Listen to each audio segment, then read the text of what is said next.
This is the moment history stops. For a minute, an hour, for a day or a week. This is the moment history stops.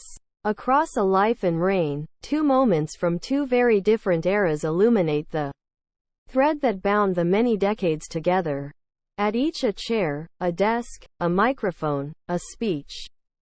In each, that high-pitched voice, those clipped precise vowels, that slight hesitation about public speaking that would never quite seem to leave her. Quote, I shall not have the strength to carry out this resolution alone. One moment as sun-dappled, though the British people were suffering through a terrible post-war winter. A young woman, barely more than a girl really, sits straight-backed, her dark hair pulled up, two strings of pearls around her neck. Her youthful skin is flawless, she is very beautiful. A life opens out ahead of her. She pledges that life to her audience around the world. She tells them, and quote, I shall not have the strength to carry out this resolution alone. And quote, and she asks for their company in the years to come. The other speech is more formal. More than 7 decades later, on the 75th anniversary of the day the war in Europe ended, she sits behind a desk, a picture of her father, the late king, in uniform, to her right. Her hair, still pulled up, is white now. She wears a blue dress, 2 brooches, 3 strings of pearls. The many decades have left their mark, but her eyes still sparkle and her voice is still clear. The desk is practically empty but for the photo and to the right, in the foreground, a dark khaki cap, with a badge on its front. And quote, all had a part to play, and quote, she says of a long ago war. The cap belonged to 2nd Subaltern Windsor, of the Auxiliary Territorial Service. The young Princess Elizabeth nagged her adoring father to allow her to join, so she could serve in uniform, even as the war that defined her, and for many decades her nation, drew to an end. Now, 75 years on, the cap has pride of place as she speaks to the nation on the anniversary of a great and heroic victory. The cap is a simple reminder of what she admired most: service. The service she offered that golden day decades beforehand, the service she saw in her formative years. As nation, commonwealth and empire gave life and limb so that others could be free. The service that she believed lay at the heart of the crown she inherited and devoted her long life to. 3 decades on from that vow of service, she would allow herself a rare moment of public introspection. And quote, although that vow was made in my salad days when I was green in judgment, and quote, she told the Guildhall on her silver jubilee, and quote, I do not regret or retract one word of it, and quote. I have to be seen to be believed. Over the decades she spoke little, and revealed even less, about herself in public. She, a child of the broadcast age, never gave an interview. Once or twice she would be filmed and quote, in conversation and quote, with a trusted friend, talking amicably about something uncontroversial, like the royal jewelry collection. Her words would be scoured for a hint of controversy or an opening into her character. But she was too careful, and her friends too loyal, for anything important to slip out. She did not neglect the medium that came of age as she did. It was her decision to allow her coronation to be televised, her decision to televise the Christmas broadcast, her decision to speak live to the nation after the death of Diana, Princess of Wales. And quote, I have to be seen to be believed, and quote, she would say. Broadcast and newspaper coverage, the endless pictures of her in well-chosen gowns and dresses, these were part of what it was to be queen, part of the job she had pledged her life to. Talking about her feelings publicly was not. And she came from a generation, and from a nation, that did not feel the need to share its feelings. The nation would change. She would not. Here fate and character would collide. It was her fate to take the crown as the country moved into far-reaching change. But the Queen was open about her liking for tradition, for the ways things had always been done, and her dislike of change. Quote, "I find that one of the sad things is that people don't take on jobs for life." Her heart was in the countryside, and there, with horses and dogs and amongst those who loved animals, as she did, was the reassurance of a place that changed incrementally, if at all. And quote, "I find that one of the sad things," and quote, she would say in the late 1980s, is and quote, "that people don't take on jobs for life, they try different things the whole time." And quote, monarch and monarchy fitted hand in glove. A sovereign who relished tradition leading an institution established upon it. Beyond the palace gates, a whirlwind of change would transform Britain. She came to the throne at a tipping point in British history. Victorious in, but exhausted by, war, the country was no longer a global, military or economic power. The rise of trade unions, the collective provision of services and the creation of a universal welfare state signaled a sea change in the organization of state and economy. The stately withdrawal from empire became a hurried exit.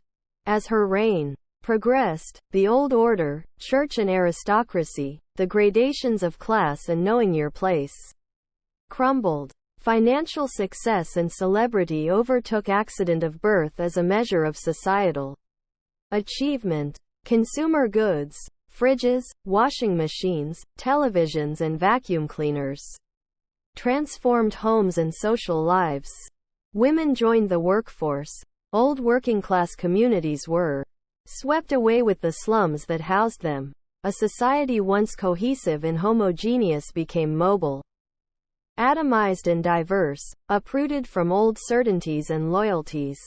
There was some change at the palace too, especially early in the reign. The end of the debutante and quote season and quote would mean the daughters of the and quote best and quote families would no longer be presented at court. Fresh faces were seen among those invited to lunch and dinner, and television meant Britons could see their Queen and how she lived, first for the Christmas broadcast, then for a full-length documentary in the late 1960s. But this was changed with a very small and quote see and quote as her seventh decade on the throne drew to a close. The rhythm of the monarchy remained one which would be recognizable from the first, one which her father or even her grandfather would be unsurprised by: Christmas and New Year at Sandringham, Easter at Windsor, the long summer break in Balmoral, Trooping the Colour, Royal Ascot, the investitures, the changing of the guard, Remembrance Sunday. When change pressed in all around, she resisted.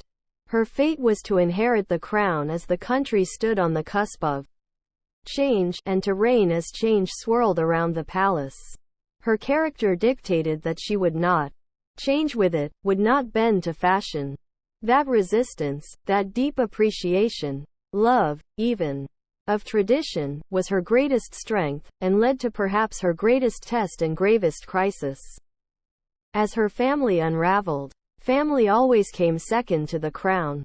When her first two children, Prince Charles and Princess Anne, were little more than toddlers, they were left behind, as she and her sister Princess Margaret had been left behind by their parents 2 decades earlier, as the Queen and the Duke of Edinburgh went on a 6-month world tour. She was not an unfeeling mother, but she was a remote one. The crown and its responsibilities had come to her when she was just 25. And she took those responsibilities very seriously. Many decisions about the children were delegated to the Duke. 3 of her 4 children's marriages would end in divorce. She believed in marriage. It was part of her Christian faith and her understanding of what knitted society together. And quote, divorce and separation, and quote, she once said, and quote, are responsible for some of the darkest evils in our society today. And quote, No doubt that view, held by many in the late 1940s, mellowed as the years went by. But no parent relishes seeing their child's marriage fail.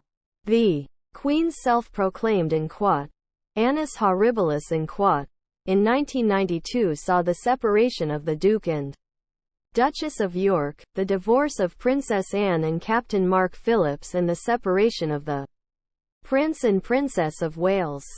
And a low point in her life, and wrote one biographer, not because of what had led to the rare public admission of tough times, and but because of the lack of gratitude, even derision, with which her 40 years of dedication appeared to have been crowned. And her first decade had passed in a dazzle of adulation, at home and abroad. Vast crowds turned out for her on international tours. Back home, some proclaimed a new Elizabethan age. Although the Queen was clever enough to immediately disavow it, the 1960s saw a slow cooling off. The Queen was more involved with her family, the novelty of a new monarch had passed, the generation of the post-war baby boom now coming of age was gripped by different passions than their parents. The 1970s and 80s saw no let-up in her service, but the focus of some royalty enthusiasts and the media shifted to her children, their marriages and their partners. By the mid-90s, the monarchy seemed to some to be out of touch with the popular mood. In the newspaper comment columns, there was direct criticism of the Queen, and contemplation of the monarchy's future. Her reign at times seemed associated with another epoch. What was her place, and the monarchy's, in the new and cool Britannia and the informal style embraced by Tony Blair? How did the palace, repository of tradition, fit in with the popular demand for change expressed in Labour's crushing election victory? Just months after that victory, one hot August night in Paris, came the death of Diana, Princess of Wales. A broiling carpet of flowers soon stretched out in front of Kensington Palace. The flagpole above Buckingham Palace remained bare. Many in the nation found themselves desolate at the loss of the princess. And show us you care, ma'am, and bade the Daily Express. Headline. And where is our Queen? Where is her flag? And demanded the Sun. For 5 long days, the Queen remained in Balmoral, seemingly unaware of the spasm sweeping parts of the country. Perhaps, as the palace would brief afterwards, it was to protect and console the young princes, William and Harry. But given her character, that deep dislike of change appears to have driven the decisions taken at the time. Balmoral was not to be interrupted. No flag ever flew from Buckingham Palace in her absence. The royal standard never flew at half-mast. It was a terrible misjudgment. She hurried back to the capital, back to Buckingham Palace. She stopped to look at the flowers piling up all around. And we were not confident, and one former official told a biographer. And that when the Queen got out of the car, she would not be hissed and jeered. And it was that bad. She had refused to broadcast at first, then yielded, then agreed to speak live. She spoke to the nation, just before the BBC 6 o'clock news. She, who had once driven broadcast executives to despair with her wooden delivery, barely had time to prepare. Her performance was flawless, her speech brief but perfectly pitched. She spoke of and lessons to be learned, and she spoke and as a grandmother, and she spoke of the and determination to cherish and Diana's memory. It was a triumph, pulled from the jaws of deep crisis. The poison swirling around the royal family, around the palace, and around the very institution of the monarchy, was drawn. Once in her reign, just once, fate and character had collided with near disastrous consequences. They would combine more happily in the Queen's international role. By the time of her death, she had not toured for many years. But for decades she was not only a global celebrity like no other, but also a subtle instrument of influence. Nothing would compare to the first dazzling decade of her reign, before television made her image commonplace and her tours accessible from the living room. On her long 1954 tour of Australia, two-thirds of the country is thought to have turned out to see her. In 1961, 2 million people lined the road from the airport to the Indian capital Delhi. In Calcutta, 3.5 million would stand and wait to see the daughter of the last emperor. Fate would dictate that she would oversee the long twilight of empire, though not once did the Queen attend a flag-lowering ceremony. Many times in the 1950s and 60s, a member of the royal family would stand as the Union flag came down over a former colony, the national anthem playing one last time. A determination that something should emerge from the imperial family which she had pledged to serve would mean that she would build a new association on the ashes of Britain's imperial legacy. In palaces and houses dotted across the capital and the country, lived her blood family. Across the world was spread her territorial family, a group of wildly diverse nations, vast and tiny, rich and impoverished, republics and monarchies, that she charmed and cajoled and nudged to remember what bound them together, and what together they might achieve. International tours were taken on behalf of the government of the day. They were tools of foreign policy, if not explicitly, then on the understanding that the Queen's influence would be beneficial to the relationships between Britain and the places she visited. It looked glamorous, the royal yacht, the Queen's flight, banquets and galas, and before international air travel became commonplace, it was an extraordinary experience. But it was always hard work, long days and weeks of receptions, exhibitions, openings, lunches with officials, state dinners and speeches given and listened to patiently. Those who have observed a royal tour find it hard to imagine it as any fun for those at the heart of it. She would rarely take a holiday outside the UK. Traveling abroad meant work. Her foreign travel would mark the step changes in Britain's relationship with the places she visited. Post-war Germany in 1965, a liberalizing China in 1986, Russia in 1994, once the regime that had murdered her relatives had been swept away. A trip to post-apartheid South Africa in 1995 she would call, and quote, one of the most outstanding experiences of my life, and quote. President Nelson Mandela replied, and quote, one of the most unforgettable moments in our history, end quote. And no visit marked and sealed a changed relationship more than her trip to Ireland in 2011. Not for a century had a British monarch been to the south. When her grandfather had visited in 1911, the island of Ireland was one part of the United Kingdom of Great Britain and Ireland. Violent revolt, partition, and independence would follow. After World War II came acts of violence against the existence of the partition border, and then, for 30 terrible years, a brutal terrorist campaign in Northern Ireland and Britain against British rule, with harsh acts of repression by the British government, which polarized opinion in the Republic. There was never a right time for a royal visit, because of the distrust across the narrow stretch of water which separates Britain and Ireland.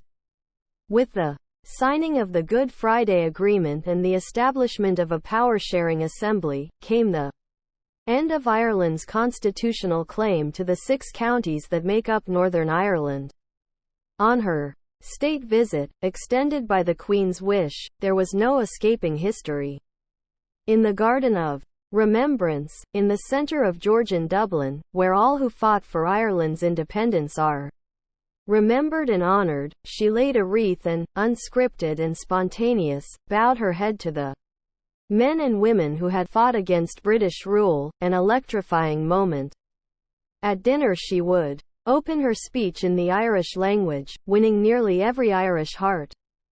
In that speech she spoke the language, if not the words, of apology, and with the benefit of historical hindsight, we can all see things which we wish had been done differently, or not at all, and before the Ireland state visit. One biographer would write that it was difficult to point to major achievements in her reign. That judgment would not hold afterwards. The 4 days of pitch-perfect words and actions helped sweep away centuries of ill will and distrust. Perhaps no greater single service did the Queen give her crown, or her country. Ireland had haunted so many of her prime ministers. Her first, Winston Churchill, had spoken of the dreary steeples of Fermanagh and Tyrone and rising again after World War I to bedevil British politics. One of her last, Boris Johnson, would grapple with the implications of the border within the island, and how to square that with the UK's departure from the European Union. All had the benefit of her ear. Her experience, her perspective on British and world history, her job in the weekly audiences she shared with the Prime Minister of the day was not to lobby for any individual cause, or to try to sway a government one way or another. She was there to advise, to encourage and to warn. Quote, "If they've got any problems, sometimes one can help in that way too," and she was there to listen.